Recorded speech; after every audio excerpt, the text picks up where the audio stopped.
स्वामीनारायण हरे, स्वामीनारायण हरे। वचनामृत श्री लोया प्रकरण का पहला। क्रोध अत्यंत दुखदायी और संपूर्ण सत्संग। संवत 1877 में कार्तिक कृष्णा दशमी 30 नवंबर 1820 को स्वामी श्री सहजानंद जी महाराज श्री लोया ग्राम स्थित भक्त सुरा खाचर के राजभवन में परमहंसों के निवास स्थान में पलंग पर विराजमान थे। उन्होंने रुई भरा सफेद चूड़ीदार पायजामा पहना था, सफेद छींट की बगल बंडी पहनी थी और मस्तक पर श्वेत फेंटा बांधा था। उनके समक्ष सभा में मुनि तथा स्थान स्थान के हरि भक्त बैठे थे। तब श्रीजी महाराज मुनियों से बोले कि शंकर शब्द का क्या अर्थ है। मुनियों ने कहा कि सुख देने वाले को शंकर कहते हैं। यह सुनकर श्रीजी महाराज बोले कि आज जब 4 घड़ी रात्रि शेष रह गई, तब शिव जी ने हमें स्वप्न में दर्शन दिए। वे बड़े नंदीश्वर पर बैठे थे। उनका शरीर हृष्ट पुष्ट था और 40 वर्ष की उनकी आयु थी। उनके सिर पर बड़ी जटा थी। शिव जी के साथ पार्वती थीं। उन्होंने श्वेत वस्त्र पहने थे। शिव जी बड़े संत के सदृश शांत मूर्ति थे। मुझ पर तो शिव जी का बहुत स्नेह दिखाई पड़ा। फिर भी मुझे शिव जी के प्रति इतना स्नेह नहीं हुआ, क्योंकि मैं ऐसा समझता हूं कि शिव तमोगुण के देवता हैं और हम शांत मूर्ति श्री कृष्ण नारायण के उपासक हैं। अतएव ब्रह्मा, शिव तथा इंद्रादि जैसे रजोगुणी तमोगुणी देवताओं के प्रति उतना भाव नहीं रहता, और उनमें भी क्रोध के प्रति तो मुझे अत्यधिक वैर है। क्रोधी मनुष्य अथवा देवता मुझे बिल्कुल पसंद ही नहीं। फिर भी हम शिव जी का आदर करते हैं। उसका कारण यह है कि शिव जी त्यागी एवं योगी हैं तथा भगवान के महान भक्त हैं। इसलिए हम शिव जी को आदरपूर्वक मानते हैं। और क्रोध कैसा है? यह हड़काए कुत्ते के समान है। जैसे हड़काए कुत्ते की लार अगर पशु अथवा मनुष्य किसी को लग जाती है, तो वह पागल कुत्ते की तरह चीखते चिल्लाते मर जाता है। वैसे ही क्रोध की लार जिसको छूती है, वह भी पागल कुत्ते की तरह चीख चीख कर संत के मार्ग से गिर जाता है। जैसे कसाई, अरब, शिकारी, बाघ, चीता और काला सर्प सभी को डराते हैं और उनके प्राण हर लेते हैं, वैसे ही क्रोध भी सभी को भयभीत करता है और उनके प्राण हर लेता है। यदि साधु ऐसे क्रोध के वशीभूत होता है, तो वह अत्यंत ही अनुचित दिखाई पड़ता है, क्योंकि साधु शांत स्वभाव वाला होता है, परंतु जब वह क्रोधावेश में होता है, तब वह क्रूर प्रतीत होता है। उस साधु की आकृति भी बदल जाती है। वास्तव में क्रोध का नाम विरूप है। जिसके शरीर में क्रोध आता है, उसे वह विरूप कर देता है। तब शुकमुनि ने पूछा, हे महाराज, यदि कोई तनिक सा भी क्रोध कर लेता हो और बाद में उसे मिटा दे, तो ऐसा अल्प क्रोध कुछ बाधा उपस्थित करता है या नहीं? तब श्रीजी महाराज बोले कि जैसे यह सभा हो रही है, इसमें यदि अभी कोई सांप निकल आए और भले ही वह किसी को नहीं काटे, तो भी सभी लोगों को उठकर भागना पड़ता है और सबके हृदय भय से आतंकित हो जाते हैं। तथा जैसे कोई बाघ गांव के फाटक पर आकर गर्जना कर रहा हो, भले ही वह किसी को ना मारे, फिर भी सबके अंतःकरण भय से कांपने लगते हैं और कोई अपने घर से बाहर नहीं निकल सकता। वैसे ही अगर थोड़ा सा भी क्रोध उत्पन्न हो जाए, तो वह भी अत्यंत दुखदायी होता है। फिर छोटे निर्माणानंद स्वामी ने पूछा, काम दोष का मूलोच्छेद करने का कौन सा साधन है? तब श्रीजी महाराज बोले, एक तो आत्मनिष्ठा अति दृढ़ हो और 8 प्रकार के ब्रह्मचर्य व्रत को रखना इत्यादि 5 व्रतों का दृढ़ता के साथ पालन करें तथा भगवान की अधिकाधिक महिमा समझे, तो काम की जड़ उखड़ जाती है। महत्वपूर्ण बात यह है कि काम का मूलोच्छेद हो जाने पर भी ब्रह्मचर्यादि नियमों का पालन करने से विचलित मत होना, और काम की जड़ को उखाड़ने का अमोघ उपाय यही है कि भगवान की महिमा को अच्छी तरह समझ लिया जाए।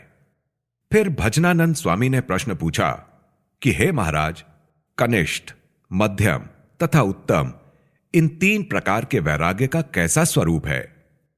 तब श्रीजी महाराज बोले, कनिष्ठ वैराग्य वाला पुरुष धर्मशास्त्र में बताए गए स्त्री त्याग संबंधी नियमों का पालन जब तक करता रहता है तब तक उसका पतन नहीं होता, किंतु यदि उसने किसी स्त्री का अंग देख लिया और उसमें उसका चित्त लग गया तो उसका ठिकाना नहीं रहता। ऐसे पुरुष को कनिष्ठ वैराग्यवान कहते हैं। और जो मध्यम वैराग्य वाला है वह कदाचित स्त्री को निर्वस्त्र भी देख लेता है, किंतु नग्न पशु को देखने पर जैसे क्षोभ उत्पन्न नहीं होता उसी प्रकार उसे शोभ उत्पन्न नहीं होता, तथा उसका मन स्त्री के उस अंग में नहीं लगता, उसे मध्यम वैराग्यवान कहा जाता है। और जो उत्तम वैराग्य वाला है उसे कभी एकांत में स्त्री आदि पदार्थों का योग हो जाए फिर भी वह ना डिगे, उसे उत्तम वैराग्यवान कहते हैं। फिर भजनानंद स्वामी ने पूछा, कनिष्ठ, मध्यम तथा उत्तम इन तीन प्रकार के भगवान संबंधी ज्ञान का कैसा स्वरूप है? श्री जी महाराज बोले, जो कनिष्ठ ज्ञान वाला है वह तो पहले भगवान का प्रताप देखकर भगवान का निश्चय कर लेता है, परंतु बाद में उसे वैसा ही प्रताप देखने में ना आए और कोई दुष्ट जीव भगवान का द्रोह करता हो, उसका कुछ भी अनिष्ट नहीं होता, तब उसको भगवान के स्वरूप में भ्रांति हो जाती है, उसे कनिष्ठ ज्ञान वाला कहते हैं। और मध्यम ज्ञान वाला हो वह तो भगवान के शुभ या अशुभ ऐसे मनुष्य चरित्रों को देखे तब उसमें मोहित हो जाए और उसका निश्चय भी ना रहे, उसे मध्यम ज्ञान वाला कहते हैं। तथा जो उत्तम ज्ञान वाला है उसे ऐसी स्थिति रहती है कि भगवान को चाहे जैसे शुभाशुभ मनुष्य चरित्र करते हुए देखकर भी उनसे मोहित नहीं होता और उसका निश्चय भी अटल रहता है। और जिसके द्वारा स्वयं को निश्चय हुआ हो वही यदि यह कहता हो कि यह भगवान नहीं है, तब वह उसको भी ऐसा ही समझ लेता है कि यह विभ्रांत हो गया है। ऐसा जो हो उसे उत्तम ज्ञान वाला कहते हैं। और इन तीनों में जो कनिष्ठ ज्ञान वाला है वह अनेक जन्मों के बाद सिद्ध होता है, और मध्यम ज्ञान वाला 2-3 जन्मों के बाद सिद्ध होता है, और उत्तम ज्ञान वाला इसी जन्म में सिद्ध हो जाता है। फिर बड़े शिवानंद स्वामी ने प्रश्न पूछा, भगवान संबंधी निश्चय संपूर्ण होने पर भी अंतर में कृतार्थ भावना नहीं रहती, इसका क्या कारण है?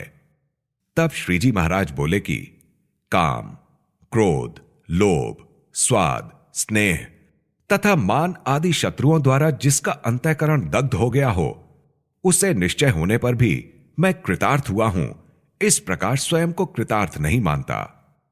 तब नित्यानंद स्वामी ने प्रश्न किया, इन कामादि शत्रुओं को नष्ट करने का क्या उपाय है? तब श्रीजी महाराज बोले कि कामादि शत्रु तभी नष्ट हो सकते हैं जब उनको निर्दयता पूर्वक दंड देने के लिए मुमुक्षु तत्पर रहे।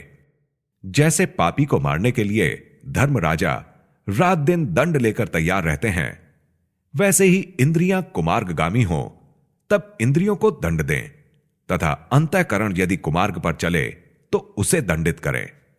उनमें इंद्रियों को कृच्छ चांद्रायण व्रत द्वारा दंड दे तथा अंतःकरण को विचार अर्थात आत्मा अनात्मा का विवेक द्वारा दंड दे, तब जाकर इन कामादि शत्रुओं का नाश हो जाता है, तथा वह मुमुक्षु भी तब स्वयं को भगवान संबंधी निश्चय द्वारा संपूर्ण रूप से कृतार्थ मानने लगता है। फिर मुक्तानंद स्वामी ने प्रश्न किया, यह कैसे समझा जाए कि संपूर्ण सत्संग हो गया? तब श्रीजी महाराज बोले, सर्वप्रथम तो मुमुक्षु के हृदय में अतिशय दृढ़ आत्मनिष्ठा हो तथा वह अपनी आत्मा को देह, इंद्रियों तथा अंतःकरण से बिल्कुल असंगी मानता हो, तथा देह, इंद्रियादि की क्रियाओं से स्वयं को अलिप्त मानते हुए भी वह पंचव्रतों में लेश मात्र भी शिथिलता नहीं आने देता हो, और ब्रह्म रूप रहते हुए भी वह पर ब्रह्म पुरुषोत्तम भगवान का दासत्व नहीं छोड़ता हो, स्वामी सेवक भाव से भगवान की दृढ़ उपासना करता हो, एवं प्रत्यक्ष मूर्ति भगवान को आकाशवत अत्यंत असंगी समझता हो, जैसे कि आकाश 4 भूतों में अनुस्यूत भाव से व्यापक होकर रहता है और आकाश में ही 4 भूतों की क्रियाएं होती हैं, फिर भी पृथ्वी आदि 4 भूतों के विकार आकाश को नहीं छू पाते, वैसे ही प्रत्यक्ष श्री कृष्ण नारायण अर्थात स्वयं श्रीहरि शुभ अशुभ क्रिया के कर्ता होने पर भी आकाश की तरह निर्लेप हैं, ऐसा समझता हो, और उन भगवान के असंख्य ऐश्वर्यों को भी यूं समझता हो कि ये भगवान जीवों के कल्याण के लिए मनुष्य सदृश दिखाई पड़ते हैं, तो भी वे अनंत कोटि ब्रह्मांडों के कर्ता हर्ता हैं तथा गोलोक, वैकुंठ, श्वेतद्वीप तथा ब्रह्मपुर आदि धामों के स्वामी हैं और अनंत कोटि अक्षर मुक्तों के भी स्वामी हैं। ऐसी भगवान की महिमा जानकर उन भगवान के प्रति श्रवणादि भक्ति को सुदृढ़ करके रखता हो तथा उन भगवान के भक्तों की सेवा शुश्रूषा करता हो, ऐसा जिसका आचरण रहे, तब कहा जा सकता है कि उसे संपूर्ण सत्संग हो गया। फिर छोटे शिवानंद स्वामी ने प्रश्न पूछा कि कभी भगवान के भक्त की महिमा खूब समझ में आती है और कभी इस प्रकार की महिमा नहीं जान पड़ती, इसका क्या कारण है? इसका उत्तर देते हुए श्रीजी महाराज ने कहा कि संत तो धर्मवान हैं, अतः वे जब कभी किसी को अधर्म के मार्ग पर चलता देखते हैं तब उसे टोकते हैं। ऐसे समय पर देहाभिमानी को सद्विचार पूर्वक शिक्षा ग्रहण करना नहीं आता, बल्कि वह उस संत के अवगुण देखने लगता है। अतः जब तक संत उसके स्वभाव के संबंध में दुख लगाकर ना कहें, तब तक तो उसे संत की महिमा रहती है, किंतु वे संत हितकारी बातें भी उसको दुख लगाकर करें, तब वह उन संत का भी अवगुण लेने लगता है और उनका महात्म्य नहीं जानता है। और जिसने संत का अवगुण देखा, वह तो किसी प्रकार के प्रायश्चित्त द्वारा भी शुद्ध नहीं हो पाता। जैसे कामादि दोषों के पाप का निवारण है, वैसे संत के प्रति किए द्रोह के पाप का निवारण नहीं है। और जैसे किसी को क्षय रोग हुआ तो उसे मिटाने की कोई औषधि नहीं है, वह तो निश्चित ही मरेगा। वैसे ही जिसने संत का अवगुण देखा हो, उसे तो क्षय रोग हो गया जान ले, वह तो 5 दिनों के भीतर निश्चय ही विमुख हो जाएगा। और जिस प्रकार मनुष्य के हाथ, पैर, नाक, आंख और उंगलियां आदि अंगों के कट जाने पर वह मरा नहीं कहा जाता, किंतु धड़ से सर कट गया तभी वह मरा कहलाता है, वैसे ही जिसके हृदय में हरि भक्त के प्रति दोष की भावना उत्पन्न हो गई, उसका तो सर ही कट गया समझो। यदि पंचव्रतों में किसी प्रकार का अंतर पड़ जाए तो समझो कि उसका कोई एक अंग ही कट गया है। ऐसी स्थिति में वह जीवित जरूर रहेगा, अर्थात वह सत्संग में अवश्य टिक जाता है। किंतु जिसने संत में अवगुण देखा, वह तो निश्चित रूप से सत्संग से कभी ना कभी विमुख हो ही जाता है। वही उसका शिरच्छेद हुआ समझें।